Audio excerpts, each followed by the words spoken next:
හරි අද අපි කතා කරමු බල්ලෙක් හරි පූසෙක් හරි කෑවොත් බල්ලෙක් හරි පූසෙක් හරි මොකෙක් හරි සතෙක් කෑවොත් ඔයා මොකද කරන්න ඕනේ කියන එක පිළිබඳව. මෙහෙමයි. මුලින්ම කෑමෙන් පස්සේ අදාළ තුවාලය හොඳට සබන් දාලා විනාඩි 10ක් 15ක් පමණ ගලාගෙන යන වතුරෙන් සෝදන්න ඕන. දැන් අපිට හම්බෙන පේෂන්ට්ලාගෙන් ගොඩක් අය සෝදනවා. සේදුවට යාලා සබන් දාලා සෝදන්නේ 150ක් විතර. සබන් දාන එකේ වැදගත්කම තියෙන මේ සබන් වලින් ඒ අදාළ රේබිස් කියන වෛරස් එකේ පිටත තියෙන මේද ස්තරය දිය කරලා යවනවා. එහෙම යවුවෙන් පස්සේ රේබිස් වෛරස් එක විනාශ වෙනවා, ඉන්ඇක්ටිව් වෙනවා. ඉතින් ඒ කියන්නේ අපි හිතනවා සරල පියවරක් වුණාට අපි හිතනවට වඩා ඉෆෙක්ට් එකක් ඒකෙන් තියෙනවා. ඒ කියන්නේ ඉන්ෆෙක්ෂන් WHO එකේ කියන්නේ ඉන්ෆෙක්ෂන් රිස්ක් එක 90%කින් පමණ අඩු වෙනවා මේ සබන් දාලා ගලාගෙන යන වතුරෙන් විනාඩි 10 15 සේදුවාම. මෙතනදී ගලාගෙන යන වතුර කියන එකත් වැදගත්. මොකද අර තුවාලේ මතු පිට තියෙන රැඳිලා ඉන්න වෛරස් ටික අර ගලාගෙන යන වතුරෙන් ෆ්ලෂ් වෙලා ගැලවිලා යනවා. එතකොට දෙකක් මතක තියාගන්න ඕනේ. සබන් දාලා ගලාගෙන යන වතුරෙන් සෝදන්න ඕන. ඒක පළවෙනි ස්ටෙප් එක. ඊට පස්සේ දෙවනියාට හොඳ පිරිසිදු රෙදි කඩක් ගන්න. රෙදි කඩක් අරගෙන තුවාලය හොඳට වෙලන්න. මොකද ලේ යන එක නතර කරගන්න ඕන. හැබැයි ලේ ගොඩක් ගියයි කියලා ගොඩක් තද කරලා බඳින්න හොඳ නැහැ මේක. තද කරලා බැන්දයින් පස්සේ වෙන්නේ අර වෛරස් තුවාලේ මතු පිටින් ඉන්න වෛරස් තව තවත් තුවාලේ දෙසට තල්ලු වෙන එක. එතකොට ඒකේ ඉන්ෆෙක්ෂන් රේට් එක වැඩි වෙන්න පුළුවන්. ඒක නිසා සාමාන්‍ය ගානට තද වෙන විදිහට තමයි මෙතනදී බඳින්න කියන්නේ ලේ යන එක නතර කරන්න. ඒක දෙවෙනි ස්ටෙප් එක. හරි. තුන්වෙනි ස්ටෙප් එක තමයි ඔයා දැන් රෙදි කඩකින් ලේ නතර කරගත්තයින් පස්සේ බෙටඩින් වගේ ඇන්ටිසෙප්ටික් එකක් දාලා. ඒ කියන්නේ විස බීජ හරණය. ඒ කියන්නේ මොකද ඔය සත්තුන්ගේ කේටයේ වෛරස් එකට අමතරව තව ගොඩාක් බැක්ටීරියා ಜಾති ඉන්න පුළුවන්. ඒ කට්ටියම විනාශ කරන්න තමයි ඊට පස්සේ අපි ඇන්ටිසෙප්ටික් එකක් දාලා තුවාලේ හොඳට ක්ලීන් කරගන්න ඕන. මෙතනදී කියන්න ඕන එකක් තමයි දැන් අපිට හම්බෙන ගොඩක් පේෂන්ට්ලා කහ දානවා තුවාලෙට. ටූත් පේස්ට් ගාලා එනවා. සමහර අය ගානවා කුකුල් තෙල් මන් දන්නේ. කුකුල් තෙල් ගාලත් එනවා සමහර අය මන් දන්නේ කොහොම හදනවද කියලාවත්. ඉතින් මේ වගේ දේවල් නම් කරන්න එපා ප්ලීස්. එහෙම කරොත් නැති ලෙඩ හැදිලා තමයි නතර වෙන්නේ. හරි. දැන් තියෙන හතරවෙනි ස්ටෙප් එක. මේක තමයි මාරම වැදගත් ස්ටෙප් එක. හරිද? ඒ කියන්නේ වැක්සින් දෙකක් දෙන්න තියෙනවා.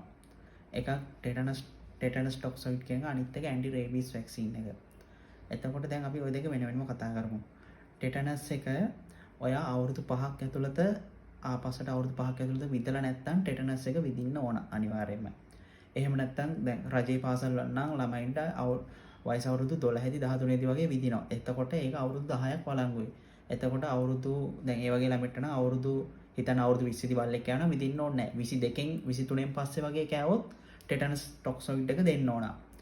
ඒක ඩිසයිඩ් කරන එක ලේසි. ඒක ඔයාලට උනා ඩිසයිඩ් කරගන්න පුළුවන් හරි මට ටෙටනස් ටොක්සොයිඩ් එක ගන්න ඕනේද නැද්ද කියලා. හැබැයි ප්‍රශ්නේ තියෙන්නේ මෙතන නෙමෙයි. රේබීස් වැක්සින් එක ගන්න එකේදී. මෙන්න මේකට තමයි ඔයා වෛද්‍යවරයෙක්ව හම්බෙන්න ඕනේ. මේ ඩිසිෂන් එක ඔයාට ගන්න බෑ. ගන්න අමාරුයි. මොකද මේක ගොඩක් පැටලෙනවා. හිතන්න ඔයා බල්ලෙක් කනවා. ඒ බල්ලව හරියට අදාළ අවුරුදු 2-3ක් ආපස්සට හරියට වැක්සින් කරලා තියෙනවා. හැබැයි ඒ බල්ලා කාලා තියෙනවා වගේ මූණ සහ බෙල්ල හෝ හිස් කබල ඒ වගේ තැන් නම් ඒව ගොඩක් හයි රිස්ක් ඒරියා. එතකොට ඔයාට රේබිස් වැක්සින් එක දෙන්න වෙනවා බල්ලව හරියට වැක්සින් කරලා බල්ලා හෙල්ති වුණා. ඒකයි කියන්නේ මේ ඩිසිෂන් එක ඔයාට ගන්න බැහැ කියලා. තව දෙයක් කියන්න ඕනේ මෙතනදී මෙන්න මෙහෙම දෙයක් එක්ස්පීරියන්ස් කරලා තියෙනවා. හිතන්න ඔයාලා ගෙදර නෙමෙයි වෙන ළඟ අහල පහල ගෙදරක බල්ලෙක් කනවා. ඊට පස්සේ ඔයා ඒ ගෙදර කට්ටියට කතා කරන්න ගියාම කියනවා බය වෙන්න දෙයක් නැහැ බල්ලව හරියට වැක්සින් කරලා තියෙන්නේ. ඉතින් ඔයාත් ඒ කතාව පිළි අරගෙන හරි හොස්පිටල් යන්නේ නැහැ ડોක්ටර් කෙනෙක්ව හම්බෙන්නෙත් නැහැ.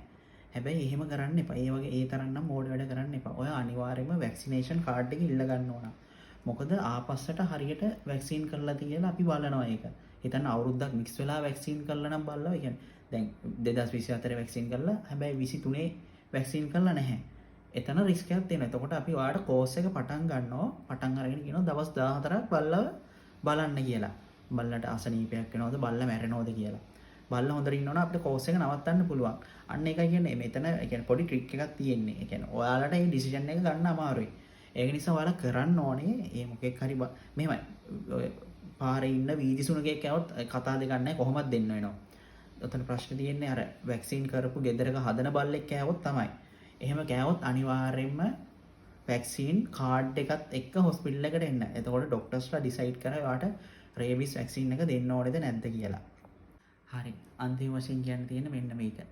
ඔයාලා ගෙදර බල්ලෙක් හරි පූසෙක් හරි හදනවා නම් අනිවාර්යයෙන්ම වැක්සින් කරන්න. මොකද මේ සතාව වැක්සින් කරන්න යන්නේ එක ඩෝස් එකකට රුපියල් 2000ක් 2500ක්. සමහරක් වෙලාවට ඊටත් වඩා අඩුයි. ඒ වගේ පොඩි ගාණක්. හැබැයි ඔයා මේ සතා වැක්සින් කරන්නේ නැතුව ඒ සතා වෙන මිනිස්සෙක්ව කෑවොත් එතකොට සතා වැක්සින් කරලා නැහනේ. එතකොට අපිට අර ඇන්ටි රේබීස් වැක්සින් කෝස් එක පටන් ගන්න වෙනවා අර කාපු පුද්ගලයාට. කියන හොස්පිටල් එකෙන් විදින්න වෙනවා. ඒ එක වැක්සින් එකක ගාණ වෙනවා රුපියල් 25000ක් 30ක් 30000ක් විතර. ඉතින් හොඳම දේ තමයි තමන්ගේ ගෙදර හදන සතාව වැක්සින් කරලා තියාගන්න. එතකොට අර වගේ ලොකු කොස්ට් එකක් යන එක රජයට දරන්න වෙන එක අවම කරගන්න පුළුවන්. ඒක තමයි අන්තිමට දෙන්න තියෙන පණිවිඩය.